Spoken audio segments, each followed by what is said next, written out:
Welcome to the second trimester.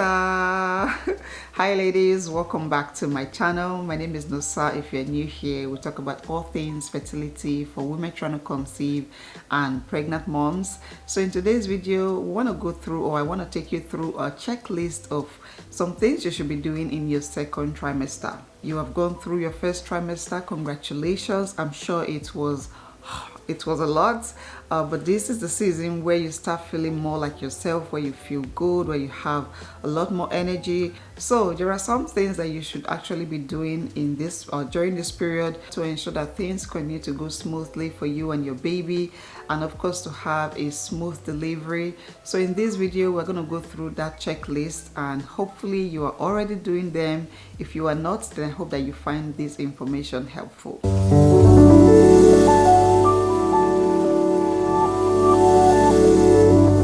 Okay, the first thing for me, which I think is very important for you to start doing in your second trimester, is to start eating well.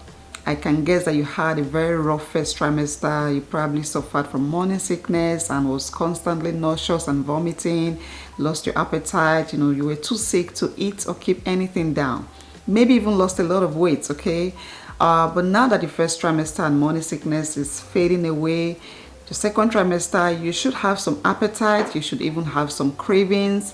This is the time to eat. The second trimester requires an increase in calorie intake, but you also want to focus on eating nutrient-rich food rather than empty calories. As much as you want to satisfy those pregnancy cravings, you also want to focus on eating healthy foods for the health of you and your developing baby. So a lot more fruits and vegetables, proteins, whole grain, healthy fats. You also want to increase your iron intake, so foods like red meat, spinach, beans. You can even take some iron supplements. You want to stay hydrated, drink a lot of water throughout the day. Avoid eating processed foods. You know that this can be harmful to you and your developing baby. And also continue to take your prenatal supplements if you are not already taking it. So eating healthy is necessary and crucial to sustain a healthy pregnancy. I am sure you are already seeing a doctor or a midwife. I'm sure you have already gone for your first appointment to confirm pregnancy and see how your baby is developing. You want to continue to keep up with all scheduled appointments. Make sure you continue to see whoever is taking care of you. And during your second trimester, there's going to be some screenings, some tests that will be done, mainly focused on your health and the health of your developing baby. Some key tests to expect in your second trimester would be a cord screen, a glucose test to check for gestational diabetes, a history of your vaccine and immunization, a urine test to check for protein or sugar in your urine, which can be a sign of preeclampsia. And all of these tests are important to identify any risk of complication or birth defects. So it is important to keep up with your appointments. And also at your 20 or 21 week appointment, an ultrasound can be done to see the gender of your baby. That's if you want to see that. So this is a very exciting time for you. You get to know your baby's gender, and then you can start like shopping and doing all the other things. So yeah, it is important to keep up with every single appointment, to prevent any risk or complication that could arise during this journey. Another very important thing you should be doing now in your second trimester is to exercise. Yes, I know that this is a thought that never crossed your mind in your first trimester because you were way too weak and fatigued to move a muscle. But now that you're feeling more like yourself, now that you have some energy, you can try to work out very moderately. You can do simple exercising like, taking walks, swimming, if that's something you can do, cycling, or even yoga and stretches. And this can really help, it can help to manage your weight, which is something that comes with pregnancy, and, reduce the risk of other pregnancy complications like gestational diabetes, preeclampsia. These things can come when you gain a lot of weight. So consider taking a walk for 15 to 20 minutes every day or every other day. Consider doing some yoga. You can watch videos on YouTube, to see how to stretch and, just keep things flowing, keep the blood flowing, to stay in a healthy state throughout this journey. If you are not already, start sleeping on your side. You probably have heard this and think it is just a myth. It is not. It is generally recommended to sleep on your side when you are pregnant, particularly on your left side. This position optimizes blood flow to the uterus and the fetus. It improves kidney function and reduces the pressure on some veins, some internal organs. So switching between sides, that's your left and your right sides, is fine, but make sure you are not sleeping on your back, especially in the later stages of your pregnancy. Now, if you wake up at night and notice that you were lying on your back somehow, which can happen, do not freak out. It is okay, it is normal, but just, go back to your left or your right side and enjoy your sleep. And while we're talking about sleeping, this would be a perfect time to get a maternity pillow. If you want to enjoy resting well, sleeping well at night, or naps during the day, then this would be a good time to consider getting a maternity pillow. This was something that really helped me in my first pregnancy. In fact, in all of my pregnancy, but especially in my first, because it was a struggle for me to sleep, to be in a comfortable position. But once I got a maternity pillow, sleep was my best friend. Now, you don't necessarily have to get, those expensive maternity pillows. You can use your regular pillows, just prop them where your stomach can be comfortable, and you can also put one between your legs and just enjoy your sleep. So maternity pillow are a must if you want to enjoy good comfort, if you want to rest well and sleep well. With my first pregnancy, I couldn't wait for the second trimester to come, because everybody said it was a period where you felt your best, the period where you didn't even feel like you were pregnant. And I was like, wow, I want to be pregnant but feel like I am not even pregnant. That was not the case. Okay, now I know first trimester comes with its symptoms and all of it, but second trimester also has its own symptoms. You are still pregnant and your body is still going to be feeling a lot of those discomforts. So this is the period you want to become knowledgeable about those second trimester pregnancy symptoms. You want to know what to expect, the changes that your body will be experiencing, and just a lot of it. In your second trimester, your breasts are going to get bigger, as well as your belly. You're going to start feeling a lot of baby movements, baby kicks, which can be cute sometimes, but also very painful sometimes. You're going to have an increased appetite. Yes. If you find yourself craving a whole elephant, just know that it is welcome to the second trimester. You may also notice your hands and your ankles swelling, some back pain, pelvic pain, skin changes like itchy skin, stretch marks. These are some things that comes with the second trimester, so you want to make yourself aware so that you are mentally and physically prepared for them. I am sure you are already preparing for your baby, but if you are not, here are a list of things you can start doing now. Start searching for the perfect baby name. And no stress, I got you on this one. I have a ton of beautiful baby names with very lovely and powerful meanings on my channel. I'm going to leave a link on my baby name playlist so that you can go through all of them, and I am very sure you will find a beautiful name for your beautiful baby. Create a baby registry and send it out to your friends and family, and this can be a good way to save money because babies are expensive. But when you have a registry, you're able to get some baby items that you need, as gifts from people, so you don't have to spend money on that. You want to get more maternity clothes because your belly is only going to get bigger and bigger. You can also start creating your baby's nursery. This is one of my absolute favorite things to do when I'm pregnant. It can be a room, just a room dedicated to your baby, where you have your baby's bed and all the other baby items you would need.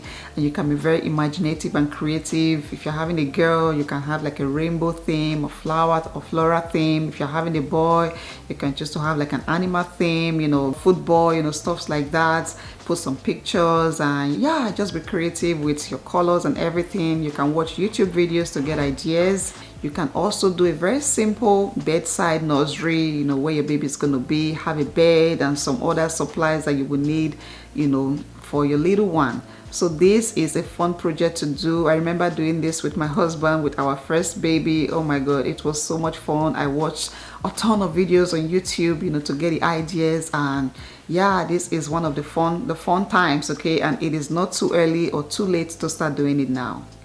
Another way to prepare for your baby, which I think is very important, is to attend childbirth classes. Now, I did this with my first pregnancy, okay, as a first-time mom. I just wanted to know how to be prepared for, for delivery, for the day my baby would be born. So me and my husband attended a couple of classes, and, which was really beneficial. We got to understand, we got to learn. Now, this is something a lot of first-time moms or first-time pregnant women are not aware of. You just you get into labor and you go to the hospital and you don't know what to expect, and it's like, why am I in so much pain, why am I screaming, what's happening? It can bring a lot of anxiety to you. But when you know what to expect, then you are calm and you're settled, and you just go in there and have your baby. Now, you don't necessarily have to attend childbirth classes. You can watch all of this on the internet. There are a lot of labor and delivery videos, labor and delivery stories where women share their experiences. That's the way for you to learn. If you're going to have a C-section, if you're going to have a vaginal delivery, you get to learn everything right there on the internet. So it is not too late to start gathering all this information. You can read books, you can watch videos, and just be mentally and physically prepared for childbirth. You also want to have a birth plan.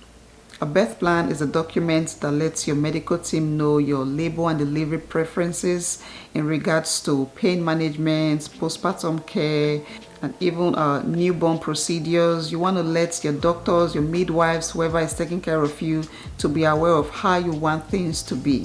So one of the things you can do to prepare your birth plan is to first tour the location of where you're having your baby. Go to the hospital, go to the birthing center, get to know how the place is, the room is, and of course ask questions about their procedures and practices. You can even ask for options for pain management. Do you want to have a natural delivery? Do you want to have a medicated birth?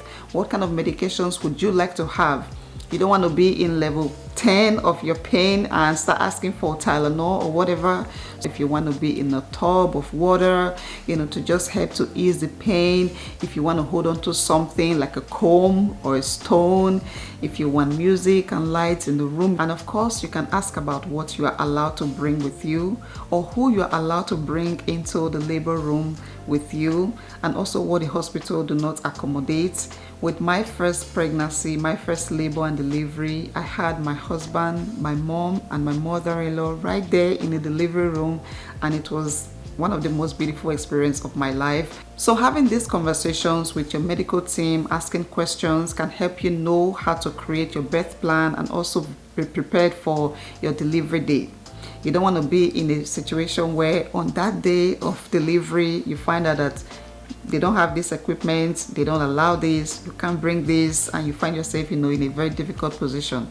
So it is best to have a birth plan, talk with your medical team, and be mentally and physically prepared for your baby. My next point is a no-brainer. I shouldn't have to say this. Start saving. Babies are expensive. Delivery is expensive, hospital bills expensive, baby formula expensive, baby clothes expensive, baby gear expensive, baby products expensive, okay, diapers and bottles, and and this is something you're going to be doing for a while. Your baby is not just going to be a baby for a month or two. Your baby is going to be a baby for a long time, even up to toddler age. You want to start saving. This would really help you, prioritize how you spend money. So that's another one. Start saving for your baby. Pregnancy is such a beautiful thing that comes and disappears so fast. So you want to do something fun. Plan something fun for yourself or yourself and your partner. You can decide to go on a vacation, like a baby moon. If you have other kids, you can get somebody to watch them while you and your partner go somewhere and spend time with each other, because when the baby comes, you're not going to have all of that time for you and your partner. Take pictures, okay? You can decide to do like a pregnancy photo shoot, see how your body changed and what's the miracle that your body is experiencing. Take pictures, and preserve these memories. Or you can choose to have fun by yourself. You can go on a vacation alone. You can get a spa, get a new hair, new makeup, a massage, just spoil yourself. I'm sure the first trimester was tough and the third trimester was coming. So this is the time to really enjoy yourself. So plan something fun and have all the fun in the world. And the last thing on my list, which I must include, is of course to pray. I feel like nothing is complete if I don't talk to God, the giver of all good things. So take some time to pray. Talk to God about your baby, pray for your baby. And praying for your baby is a good way to bond with your child. when you place your hands on your tummy and make positive affirmations and pray and sing and worship and laugh, your baby hears these things. At this point in your pregnancy, your baby can hear noises, your heartbeats, sounds that you're making from outside with your mouth. Your baby can hear these things. So it's a good way for your baby to continue hearing your voice, hearing those sounds, and bond with you. So these are a list of things to be doing right now in your second trimester to ensure that you have a beautiful journey ahead. Continue to eat healthy, continue to take your prenatal supplements, see your doctor regularly, try to exercise as much as you can, drink water, stay hydrated, watch out for all the symptoms that will be coming soon, your tummy growing, and just everything that we've talked about today. And I wish you guys a beautiful pregnancy journey ahead. I hope that you see your baby with no complications. If you watched this video and you are not even pregnant or you are trying to conceive, then I hope that very soon you will be in this position where this information will be applicable to you. So thank you too for watching, and yeah, give this video a thumbs up again. Share this video with a friend or sister who is currently pregnant, and subscribe to my channel if you are new here. I hope you found my channel helpful. Don't forget to check the links to all the videos I mentioned, like the baby name videos, pregnancy food videos, and every other pregnancy videos. I think they will really be helpful to you. So yeah, thank you guys so much for watching. Wishing you the best in the rest of this journey, and I will see you guys in my next one.